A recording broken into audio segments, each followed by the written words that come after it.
Welcome back. You're listening to the discussion Seeing Threats, Stopping Breaches, sponsored by Vectra on Federal News Network. I'm your host, Jason Miller. My guest today is Brian Davis, the Director of Federal Security Solutions at Vectra. Now, Brian, before break, we were talking about this idea of network visibility and understanding more than just, hey, I have a lot of data. Hey, what's this data mean? But really taking it to the next level. You mentioned this idea of metadata.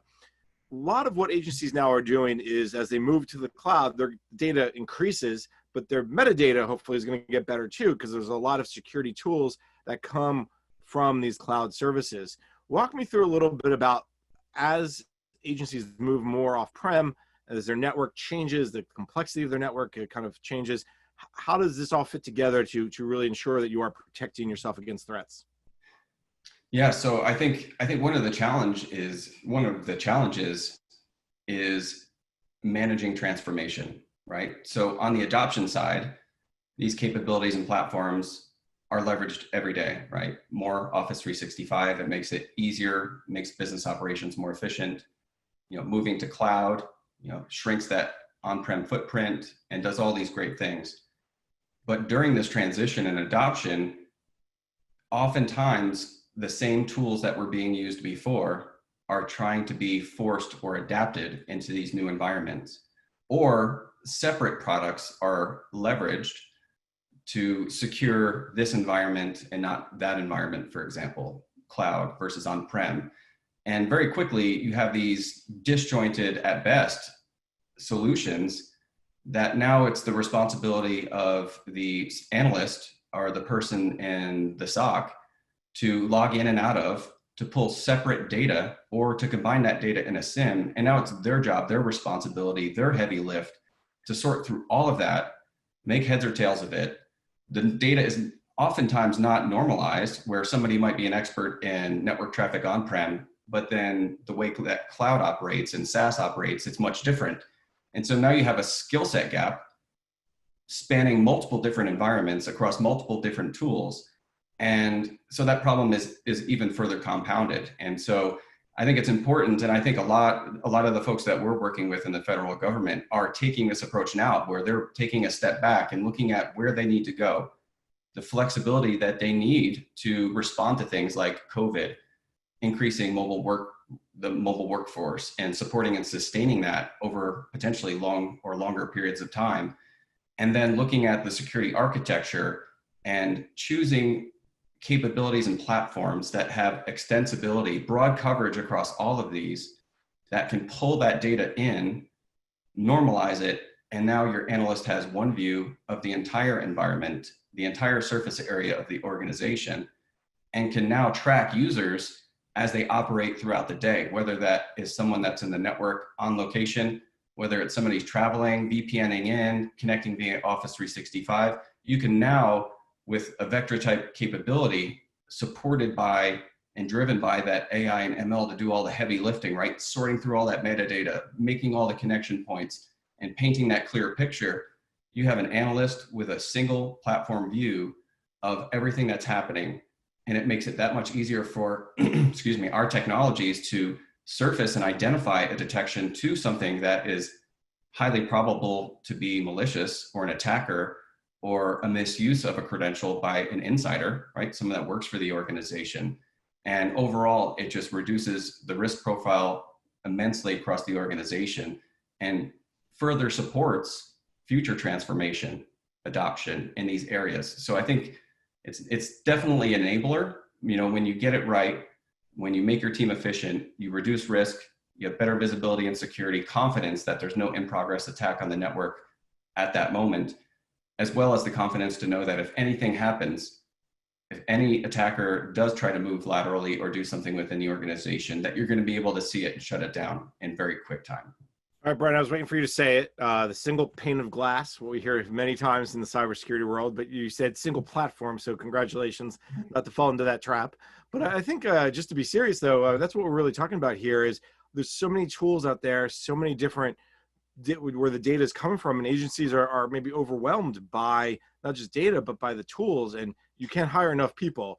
And I think what you're talking about here is really looking for that needle in the pile of needles, and then understanding what that really needle is. Is it a sewing needle, or is it a hypodermic, or what?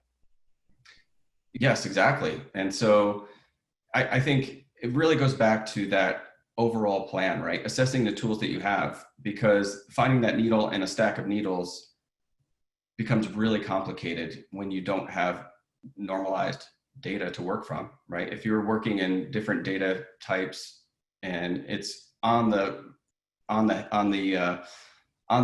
job responsibility of the human to pull it together, there are some smart, amazing brain power folks in organizations today that if they're given enough time and enough resources and support, they can figure this out, and they do figure it out, all the time. But can it scale? And when the environment changes, how quickly does it take for them to understand and adapt what they're doing to the new situation, the new scenario? And the fact is that it doesn't matter how smart you are, it doesn't scale. You need to be able to identify the attacker behavior like we do, figure it out, and get the machines and the AI and the ML to do those mundane tasks, the stuff that can be repeated over and over and over again, and then take that brain power and redeploy it to looking at the bigger picture, right? Looking at their environment and bringing their judgment to bear into decisions that need to be made, whether to authorize something that is legitimate or shut something down in quick time and prevent a breach from happening. So it's the right capability, it's the right interpretation of the right data, and then what data or alerts are provided to the analyst, right? Because the analysts are very often overwhelmed, and we haven't touched on this point yet, and it's not always touched upon, but brain drain is a big problem, right? So if I came to work every day and felt like I didn't make any difference, I wouldn't be fulfilled. I wouldn't be happy. I wouldn't feel like my existence in that role, in that job mattered. And that's a big problem. Many are faced with that today. And so that's something that certainly needs to be addressed and is addressed when you equip that person, that team, with something that they can leverage to make a difference, to feel like what they do matters. It makes an amazing difference, and you could retain those people for longer periods of time, and then use that to do better for the agency mission and for the government mission as a whole. I think you're right that is very much underestimated, the importance of making sure people are happy when they come to work. If you're looking through mounds of data every day, eventually you're going to say, why am I doing this? I'm a security person. I can go get a new job somewhere else. You brought up this idea of using AI, ML tools several times. Let's talk more about that aspect of this, because that's key. Get one to use the technology to deal with the mundane tasks, but it's also the next level is really identifying patterns more quickly that maybe you or I could do it if we're trained right, but really that you can train the technology much more quickly to identify those patterns and then use your brain power, my brain power to say yay or nay, this is a problem or not. Exactly, right? So, I think we're at the forefront of this happening more and more often, where we are bringing this type of capability to bear. I think we're definitely at Vectra leaders in this market space. We've been doing it for more than 8 years. We've been taking this unique approach, understanding that this has to be done and it has to be done well in order to scale with the volume and complexity of the threats that are inbound day to day, right? So, like you mentioned, and I mentioned before, on a small scale, yeah, most people can work it out with minimal tools.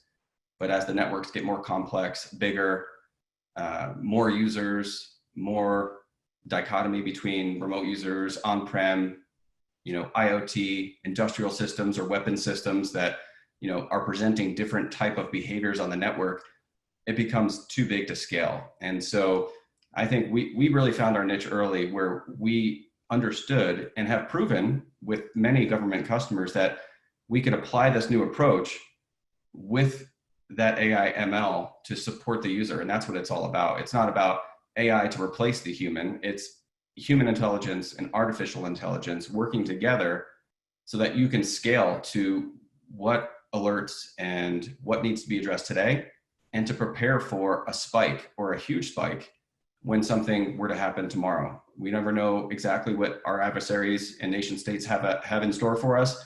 But I don't think we're ever surprised, and we never want to be caught without the tools to identify and respond as quickly as possible.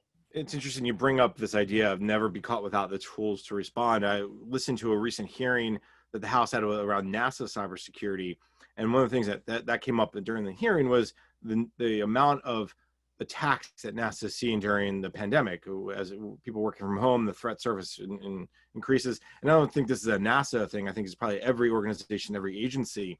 Is that the other piece when you say you got to prepare for that spike tomorrow? That's a perfect example of all of a sudden, if the amount of phishing attacks jumps by 40 or 50%, your folks could be missing in the security operations center those signs because there's just too much data. But if you have some of these tools, the tools can parse through that data much more quickly. That's really the benefit here. And then also reduce false positives. Oh, we have a problem, and then, oh, it's not a big deal. I mean, that's the other piece of this. Yes. And so I think that the real exciting thing is, I mean, we're talking about network security and protection. We're talking about detections and identifying attacker behavior, but there's also another piece to this. And to build off of what you just said, there is providing that visibility, having those alerts and detections, but also harvesting and collecting the right data to have the right size and amount of a data repository so that our nation's threat hunters, right? So when we have a lot of incident response going on for what's inbound, what's active, based on priority, what has to be responded to and investigated right now. And then, our platform does a really great job at saying, okay, here's what we definitely know is malicious that you need to focus on today.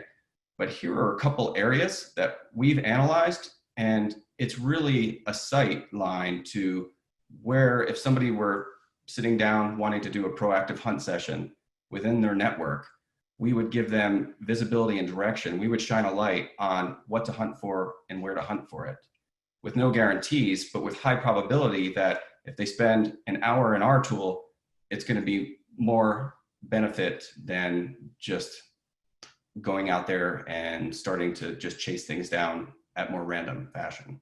Brian, we're just about out of time. This has been a really helpful conversation. I'm just going to ask you for a quick, maybe 30 seconds. What's the one thing agencies should keep in mind as they modernize their security operations center? We know that there's plans that were due to OMB in September. So, but give me a sense of as they move forward with these plans, what's maybe one thing they should keep in mind? I think there's probably a few things that they're already thinking about, right? One is, the objective assessment of what you have in place.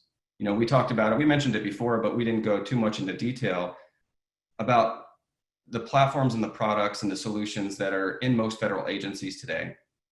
And they're being leaned on to solve for problems they were never created to solve for, right? So I think assessing and reassigning those capabilities to where they add the most value, right? So if you have a signature requirement, the perimeter makes the most sense, not deploying it through all the different segments internal in the network, because that usually doesn't provide the right alerts and could be absolutely noisy, and there's a lot of overhead in tuning that.